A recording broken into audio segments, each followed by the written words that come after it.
السلام علیکم ورحمۃ اللہ وبرکاتہ۔ الحمدللہ رب العالمین والعاقبۃ للمتقین والصلاة والسلام علی اشرف الانبیاء والمرسلین، اما بعد۔ قال النبی صلی اللہ علیہ وسلم: لا تباغضوا ولا تحاسدوا ولا تدابروا وكونوا عباد اللہ اخوانا ولا يحل لمسلم ان يهجر اخاه فوق 3 لیال۔ صحیح بخاری کی روایت ہے، نبی رحمت صلی اللہ علیہ وسلم نے فرمایا: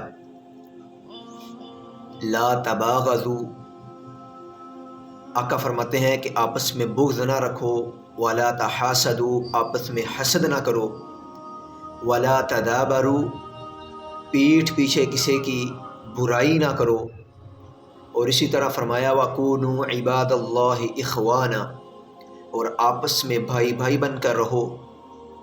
وَلَا يَحِلُّ لِمُسْلِمٍ أَن يَهْجُرَ أَخَاهُ فَوْقَ 3 لیال۔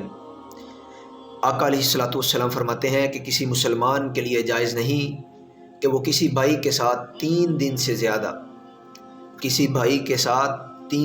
سے زیادہ ناراض رہے۔ اور اسی طرح صحیح بخاری کی دوسری روایت میں آقا علیہ الصلوۃ والسلام فرماتے ہیں: لا يحل لرجل ان يهجر اخاه فوق 3 لیال۔ کسی کے لیے یہ جائز نہیں ہے، کسی شخص کے لیے یہ بات جائز نہیں ہے کہ وہ اپنے بھائی کے ساتھ 3 دن سے زیادہ ملاقات چھوڑ دے، اس کے ساتھ غصہ ناراضگی کر لے۔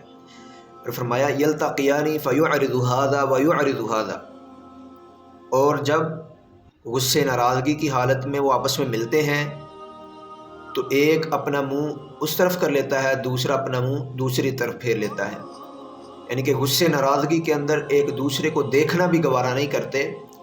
نبی رحمت صلی اللہ علیہ وسلم نے فرمایا کہ 3 دن سے زیادہ غصے ناراضگی نہیں ہونی چاہیے، 3 دن کے اندر صلح صفائی ہو جانی چاہیے، اور کسی کے ساتھ اتنا غصہ ناراضگی نہیں ہونا چاہیے کہ انسان کسی کو دیکھنا گوارا نہ کرے۔